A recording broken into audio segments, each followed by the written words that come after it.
Big tax shakeup. What's changing for you? Let's find out. Last week central government ने India के tax system को हिला के रख देने वाला new income tax bill 2025 propose किया है। ये बिल 1961 एक्ट को रिप्लेस करके एक मॉडर्नाइज्ड टैक्स सिस्टम इंट्रोड्यूस करेगा जिसमें टैक्सेस सिंपल, कंप्लायंस इजी और टैक्स पेयर्स को क्लैरिटी भी मिलेगी।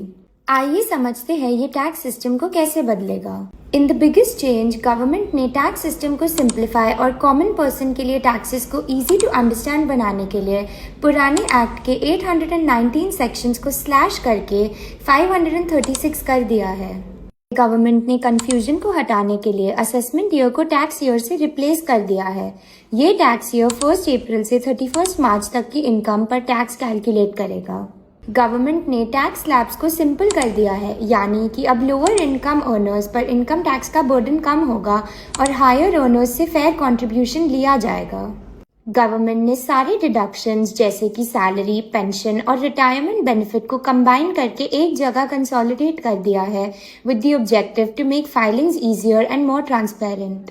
टीडीएस और टीसीएस प्रोविजंस को भी एक ही सेक्शन में लेकर आने का प्रपोजल दिया है। डिजिटल ट्रांजैक्शंस और क्रिप्टो करेंसी को अब क्लियरली टैक्स किया जाएगा, reducing uncertainty for businesses and investors. Government ने फॉरेन फर्म्स की इंडियन अर्निंग्स पर भी टैक्स लगाने का प्रपोजल रखा है। ये मल्टीनेशनल कंपनीज के लिए एक बड़ा शिफ्ट साबित हो सकता है।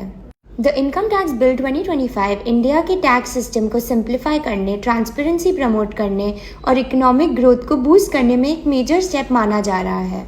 बिल अभी पार्लियामेंट में डिबेट हो रहा है और अगर अप्रूव हो गया तो 1 अप्रैल 2026 से इम्प्लीमेंट हो सकता है।